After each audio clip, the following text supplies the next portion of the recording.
तो super hero बनना कोई आसान काम नहीं है, कहीं से भी और कभी भी तुम्हारी ली जा सकती है और इसके लिए तुम्हें हर पल सतर्क रहना होगा। अब देखो, इतना सब करने के बावजूद, दुनिया को हर दिन एक खतरे से बचाने के बावजूद एक सुपर हीरो के पास एक ही तो उम्मीद होती है कि वो भी अपनी पर्सनल लाइफ को एंजॉय कर सके। पर्सनल फीलिंग्स तो सबकी होती है ना, फिर चाहे वो मैं हूँ, तुम हो या फिर कोई सुपर हीरो ही क्यों ना हो। साला उन्हें भी तो हक है कि दुनिया को इतने बड़े खतरे से बचाने के बाद उनकी रातें रंगीन हो सकें, फिर भले ही वो खुशी के पल कुछ चंद मिनटों के ही क्यों ना हो। लेकिन साला सुपर हीरो बनना इतना भी आसान थोड़ी ना है, क्योंकि कुछ एक सुपर हीरोज ऐसे भी एग्जिस्ट करते हैं जो अपनी इसी 2 पल की खुशी को अपनी सुपर पावर्स के चलते एंजॉय नहीं कर सकते। अब उनकी खुशी के बीच में उनकी सुपर पावर्स आ जाती है तो इसमें उन बेचारों की भी क्या गलती। तो आज की इस वीडियो में अपन लोग ऐसे ही कुछ सुपर हीरोज की बात करेंगे जो सरल भाषा में संभोग नहीं कर सकते।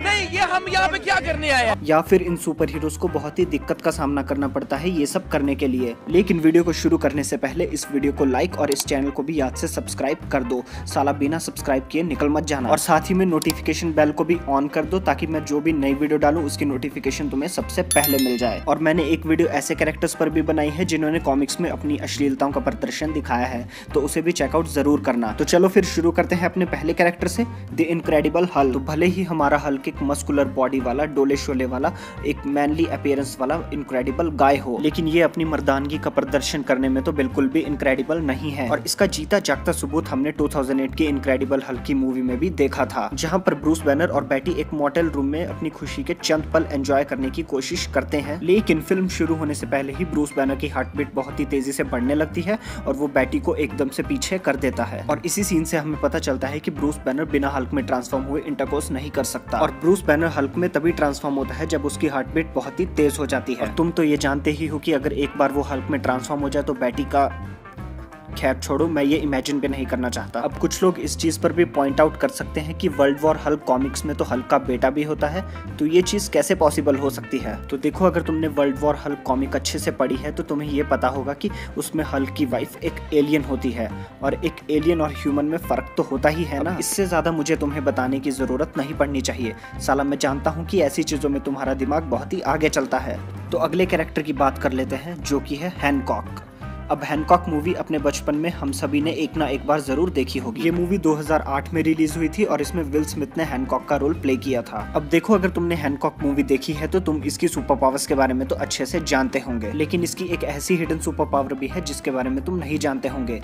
हाँ, मैं यकीन से कह सकता हूँ कि नहीं जानते होंगे। और इसी हिडन सुपर पावर के चलते हैनकॉक को इंटरकोर्स करते समय बहुत ही ध्यान रखना पड़ता है। देखो, ई साला गुलछरे तो उड़ा सकता है, लेकिन इसे इस चीज का बहुत ही ध्यान रखना पड़ता है। वो सुपर पावर है हैनकॉक का बुलेट जैसा स्पर्म।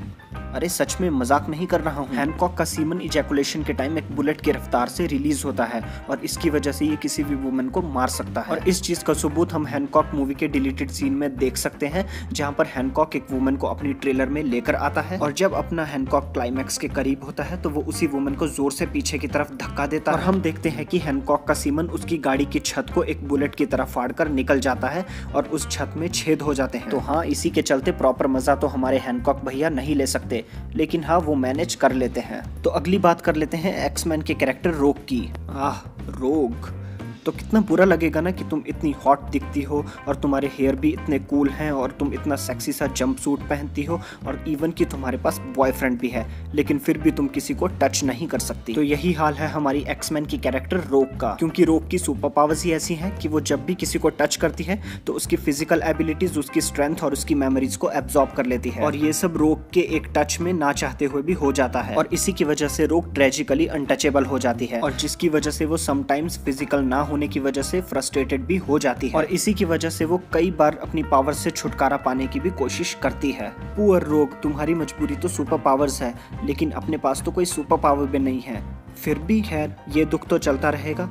तो हम आगे बढ़ते हैं अपने अगले कैरेक्टर के साथ, जो है सुपरमैन। तो देखो, ये तो तुम जानते ही हो कि सुपरमैन एक एलियन है और एज क्रिप्टोनियन होने के नाते सुपरमैन की बॉडी फिजियोलॉजी ह्यूमन से काफी डिफरेंट है। और सुपरमैन के तो इंटरकोर्स के साइड इफेक्ट से रिलेटेड एक राइटर ने पूरा का पूरा ऐसे छापा हुआ है। तो इस राइटर का नाम है लैरी निवन, जिन्होंने man of steel woman of Kleenex नाम का 1969 में ऐसे छापा हुआ था। तो बेसिकली इस ऐसे में राइटर ने सुपरमैन, जो एक नॉर्मल ह्यूमन के साथ इंटरकोर्स के टाइम प्रॉब्लम फेस कर सकता है, उसे डिस्कस किया है। और सिंपली इसमें यही बताया गया है कि सुपरमैन का स्पर्म भी सेम एज हैनकॉक एक बुलेट से कम नहीं है और इनफैक्ट कि वो वो वुमेन की फैलोपियन ट्यूब्स को भी बुरी तरह से डैमेज कर सकता है। तो इस सब का कारण सुपरमैन की क्रिप्टोनियन फिजियोलॉजी है, क्योंकि वो क्रिप्टॉन का एलियन है और एलियन और ह्यूमंस की बॉडी में बहुत ही फर्क होता है। वो सब छोड़ो, लेकिन ये राइटर इतना वेला था कि सुपरमैन की सेक्सुअलिटी पे पूरा का पूरा ऐसे लिख डाला, साला जितना आगे तक सुपरमैन के क्रिएटर्स ने नहीं सोचा होगा उससे आगे की तो इन भाई साहब ने सोच ली। अब देखो एंड में तो ये सब चीजें राइटर्स पे डिपेंड करती है कि वो क्या दिखाना चाहते हैं, क्योंकि एक कॉमिक बुक में तो सुपरमैन और लॉइस का बेटा भी होता है जिसका नाम होता है जॉन कैंट। तो आगे बढ़ते हैं अपनी वीडियो के लास्ट कैरेक्टर की ओर, जो है अपना पीटर पार्कर, स्पाइडरमैन। तो स्पाइडरमैन के कर्मकांड को मोस्ट प्रोबेबली तुम जानते होंगे कि कैसे कॉमिक्स में एक बार मैरी जेन की डेथ हो गई थी,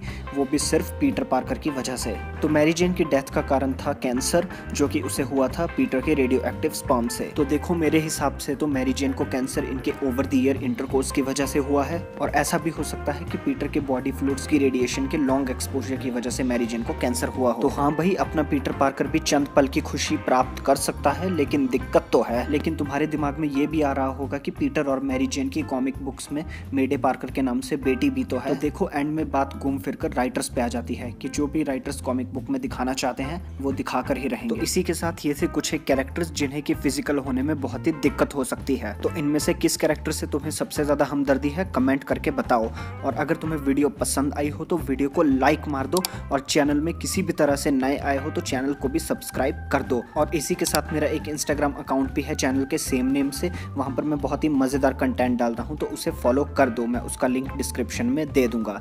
तब तक के लिए मैं मिलूंगा नेक्स्ट वीडियो में। Thanks for watching.